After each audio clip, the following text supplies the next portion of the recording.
안녕하세요.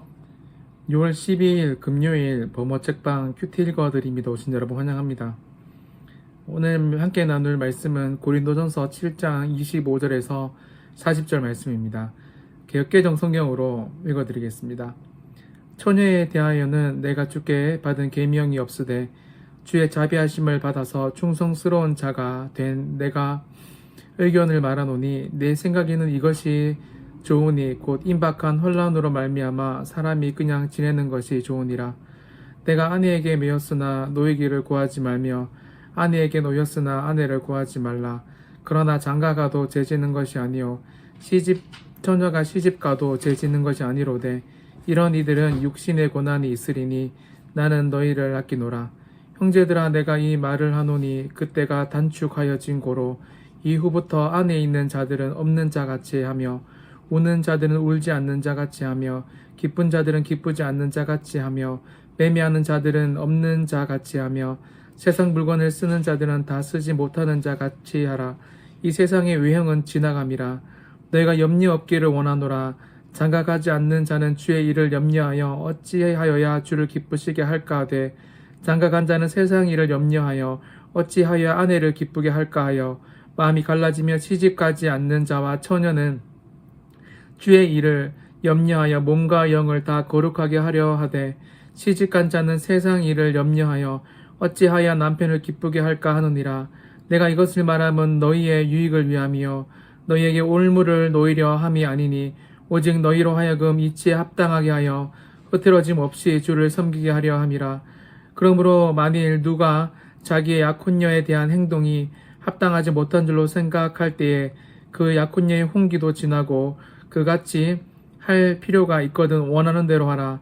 그것은 죄 짓는 것이 아니니 그들로 결혼하게 하라. 그러나 그가 마음을 정하고 또 부득이한 일도 없고 자기 뜻대로 할 권리가 있어서 그 약혼녀를 그대로 두기로 하여도 잘하는 것이니라.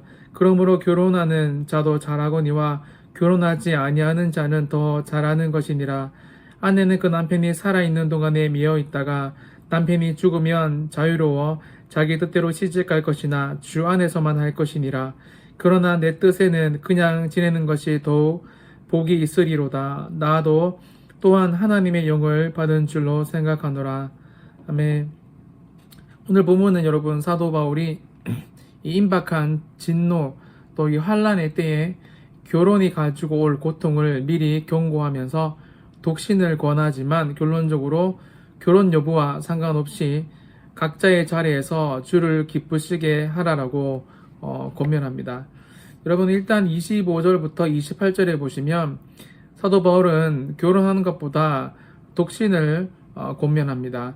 신학자마다 의견이 좀 다르지만 사도 바울이 결혼을 했다, 또 뭐 사별을 했다, 또 사도 바울은 인생 끝까지 혼자였다라고 말하는 사람들이 있지만 중요한 것은 오늘 사도 바울은 결혼보다는 자신은 독신을 권면한다라는 것입니다.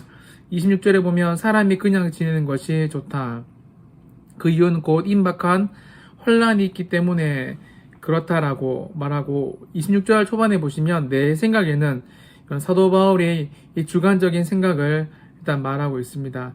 이런 그럼에도 불구하고 28절에 보시면 그러나 장가가도 죄지는 것이 아니요 처녀가 시집가는 것도 죄지는 것이 아니로되 결혼하는 것 자체는 죄가 아니다라는 것을 말하면서 그럼에도 불구하고 여러분 이런 이들은 육신의 고난이 있으리니 나는 너희를 아끼노라 라고 말하고 있습니다. 우리 주변에 보면 결혼식장 들어가기 전에 뭐 집사님들이나 지인들이 해도 후에 뭐 안 해도 후에 뭐 그렇게 웃으면서 이야기를 하고 이 결혼 때문에 있잖아요. 여러분도 많이 들어보셨겠지만 뭐 하면 결혼하고부터 더 큰 고난들 어려움들이 찾아온다 이런 이야기도 많이 합니다. 사도 바울도 분명히 경고합니다. 육신의 고난이 결혼 때문에 있게 될 것이다 라고 말이죠. 그리고 여러분 29절부터 35절까지는 독신을 사도 바울은 권면합니다. 가장 눈에 띄는 것이 31절에 보시면 세상 물건을 쓰는 자들은 다 쓰지 못하는 자 같게 하라. 이 세상의 외형은 지나감이라. 그러면 이 세상 우리가 진짜 목사님도 진짜 좀 짧게 살았는 것 같은데 벌써 40이 가까이 되어 갑니다. 인생 이제 중반으로 이렇게 시간이 빨리 흐릅니다. 세상의 외형은 저도 조금 있으면 이 세상에 없을 뿐더러 영상을 듣는 우리 고등부 학생들도 또 뭐 학부모님들도 곧 있으면 이 세상의 외형은 지나가듯이 우리도 이 세상에 영원히 있지 못합니다. 그런 마음으로 사도 바울은 주의 일을 염려하고 32절에 보시면 주의 일을 염려하여 어찌하여야 주를 기쁘시게 할까 하되, 여러분 오늘의 본문의 요점은 어떻게 하면 결혼을 하든 안 하든 독신으로 살든 안 살든 또 36절에서 40절에 나오는 이 약혼과 또 과부가 결혼을 다시 하든 재혼을 하든 안 하든 중요한 것은 내가 이 선택을 할 때 결혼이든 재혼이든 뭐 약혼녀의 결혼이든 독신이든 상관없이 이 중심에 뭐가 있어야 하냐면 어떻게 하여야 주를 기쁘시게 할까? 결혼도 주를 기쁘시게 해야 되고 재혼하는 것도 주를 기쁘시게 해야 되고 혼자 사는 것도 주를 기쁘시게 해야 된다. 주를 기쁘시게 하는 게 모든 것의 요점이다라고 사도 바울은 말하고 있습니다. 35절 마지막을 보세요. 오직 너희로 하여금 이치에 합당하게 하여 흐트러짐 없이 주를 섬기게 하려 함이라. 사람이 결혼을 하고 뭐 재혼을 하고 뭐 약혼녀를 두고 살아가든, 여러분 사도 바울이 독신을 계속 권면하는 이유는 우리가 신경 쓸 게 쉽게 말하면 한 가지 있으면 또 하나님의 일에 집중하기가 쉽지, 두세 가지가 있으면 훨씬 더 하나님의 일에 집중하기가 어렵고, 특별히 여러분 결혼을 하게 되면 함께 사는 그 사람의 일, 문제들도 나의 문제가 되기 때문에 하나님께 더 현실적으로 그분 한 분만을 섬기기 힘들다라는 것입니다. 그런 말로 38절에 보시면 결혼하는 자도 잘하거니와 결혼하지 아니하는 자는 더 잘하는 것이다 라고 말하고 있습니다. 재혼하는 것도 39절에 사도 바울은 남편이 죽으면 자유로워 자기 뜻대로 시집을 갈 것이나, 여러분 이 사실을 말하고 있습니다. 주 안에서만 할 것이라. 여러분 우리 인생에 뭐 독신, 결혼, 재혼, 약혼 모든 것뿐만 아니라 우리가 선택해야 될 가장 중요한 인생의 결정권들 아니겠습니까? 뭐 이런 것들이.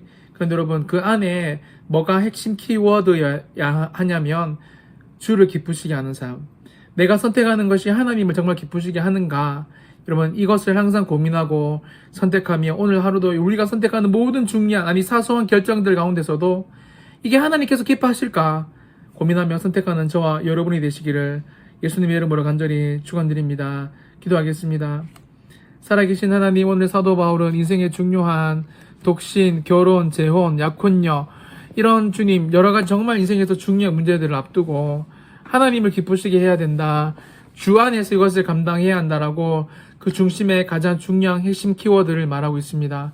주님, 오늘 사랑하는 우리 모든 친구들과 선생님들, 우리 학부모님들, 이 영상을 보는 하나님의 사람들이 오늘 하루 살아갈 때 내가 주 안에서 무엇을 하나님을 위해서 행복하게 기쁘게 살아가야 하는지, 어떻게 주님을 위해서 선택해야 하는지 깨달을 수 있는 우리 모두가 될 수 있도록 하나님 은혜를 베풀어 주옵소서. 그런 하루가 되기를, 그런 은혜가 있기를 소망하고 성령님 우리를 붙들어 주옵소서. 감사드리며 예수님의 이름으로 간절히 기도드리옵나이다. 아멘. 여러분 주를 기쁘시게 하는 하루가 되기를 예수님의 이름으로 다시 한 번 더 축원드립니다.